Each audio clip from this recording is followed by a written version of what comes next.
بسم اللہ الرحمن الرحیم۔ السلام علیکم دوستو، آپ دیکھ رہے ہیں ہمارا YouTube channel S for you.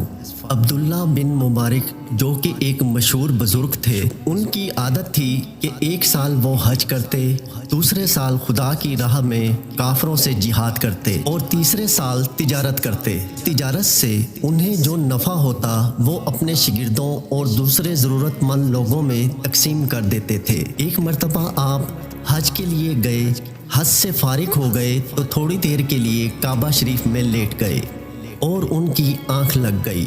انہوں نے خواب میں دیکھا کہ دو فرشتے آسمان سے اترے ہیں اور آپس میں کچھ بات کر رہے ہیں۔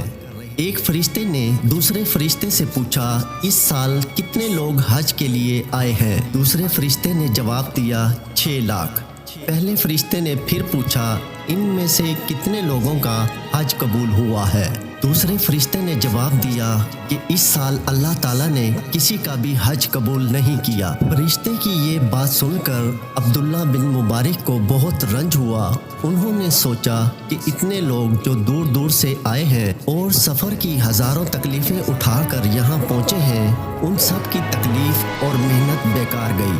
اتنے میں اس فرشتے نے پھر کہا کہ دمشق شہر میں ایک موچی رہتا ہے، اس کا نام علی ہے اور وہ موفق کا بیٹا ہے۔ وہ حج کرنے نہیں آیا لیکن پھر بھی اس کا حج قبول ہوا ہے اور اللہ تعالیٰ نے اس کی وجہ سے ان سب لوگوں کو بھی بخش دیا ہے جو یہاں حج کرنے آئے ہیں۔ اس کے بعد عبداللہ بن مبارک کی آنکھ کھل گئی۔ اپنے خواب کے متعلق سوچا تو فوراً جی میں کہا کہ مجھے دمشق جانا چاہیے اور اس شخص کی زیارت کرنی چاہیے جس کا نام فرشتے نے علی بن موفق بتایا ہے۔ یہ سوچ کر وہ دمشق کی طرف روانہ ہو گئے۔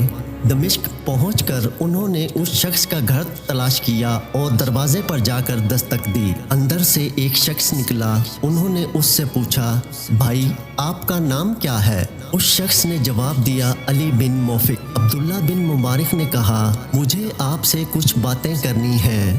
اس نے کہا، فرمائیے۔ عبداللہ بن مبارک بولے، آپ کیا کام کرتے ہیں؟ وہ شخص کہنے لگا، میں جوتیاں گانٹھتا ہوں۔ اس پر عبداللہ بن مبارک نے اپنا خواب بیان کیا۔ اس شخص نے کہا، آپ کون ہیں؟ عبداللہ بن مبارک نے اپنا نام بتایا تو اس نے ایک آہ کھینچی۔ عبداللہ بن مبارک نے کہا، کیا آپ مجھے اپنے حالات بتائیں گے؟ اس شخص نے کہا کہ اے عبداللہ، مجھے 30 سال سے حج کی خواہش تھی۔ میں جوتیاں سی کر رقم جمع کرتا رہا۔ اس طرح میرے پاس 3000 درہم جمع ہو گئے۔ اس سال جب میں نے حج کا ارادہ کیا، میری بیوی کے ہاں بچہ پیدا ہونے والا تھا۔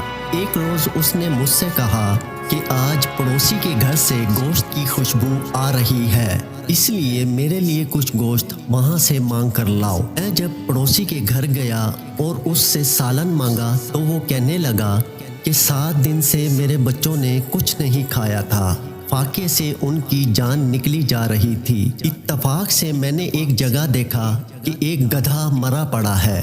میں اس کا تھوڑا سا گوشت کاٹ لایا اور اس سے سالن بنایا ہے۔ یہ سالن تمہارے لیے حلال نہیں، اس لیے میں تمہیں نہیں دے سکتا۔ پڑوسی کی یہ بات سن کر میں نے اپنے آپ سے کہا کہ اے بدبخت، تیرے پاس 3000 درہم ہیں اور تجھے یہ معلوم نہیں کہ تیرے پڑوسی کے بچے 7 دن سے فاقے سے ہیں۔ میں اسی وقت گھر سے وہ 3000 درہم اٹھا لایا اور اپنے پڑوسی کو دیتے ہوئے کہا، یہ درہم لے لو اور ان سے اپنے بچوں کا خرچ چلاؤ، میرا حج یہی ہے۔ عبداللہ بن مبارک نے موچی کی یہ داستان سنی تو کہنے لگے، میرا خواب سچا تھا، وہ فرشتے سچ کہتے تھے۔ دوستو، اگر آپ کو ہماری آج کی ویڈیو پسند آئی ہو تو ہمارے چینل کو ضرور سبسکرائب کریں۔